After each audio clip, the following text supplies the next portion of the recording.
വീടും കാറും ഒക്കെ വാടകയ്ക്ക് കിട്ടാറുണ്ട്. എന്നാൽ ഭാര്യയെ വാടകയ്ക്ക് കിട്ടുന്ന ഒരു ഗ്രാമത്തെ പറ്റി കേട്ടിട്ടുണ്ടോ? മധ്യപ്രദേശിലെ ശിവപുരി എന്ന ഗ്രാമത്തിലാണ് ഭാര്യയെ വാടകയ്ക്ക് കിട്ടുന്നത്. ഒരാഴ്ച മുതൽ ഒരു വർഷം വരെ ഇവിടെ ഭാര്യയെ വാടകയ്ക്ക് കിട്ടുന്നു.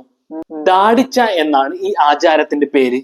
മോൾക്കി എന്ന് വാടകയ്ക്ക് പോകുന്ന സ്ത്രീകൾ അറിയപ്പെടുന്നു.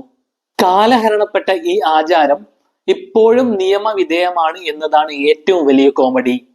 ഭർത്താക്കന്മാരുടെയും മാതാപിതാക്കളുടെയും അനുമതിയോടെയാണ് ഈ ആചാരം ഇന്നും നടന്നു പോകുന്നത്. ആദ്യം വാടകയ്ക്ക് നൽകുന്നവരും വാടകയ്ക്ക് കൊടുക്കുന്നവരും തമ്മിൽ സംസാരിച്ച് തുക ഉറപ്പിക്കും.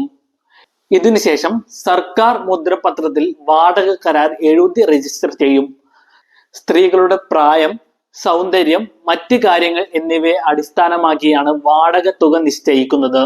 ദാരിദ്ര്യം, തൊഴിലില്ലായ്മ തുടങ്ങി വിവിധ കാരണങ്ങൾ കൊണ്ട് വർഷങ്ങൾക്ക് മുമ്പ് ആരംഭിച്ച ഈ ആചാരം ഈ 21-ാം നൂറ്റാണ്ടിലും തുടരുന്നു എന്നതാണ് ഏറ്റവും വലിയ വിഷമം.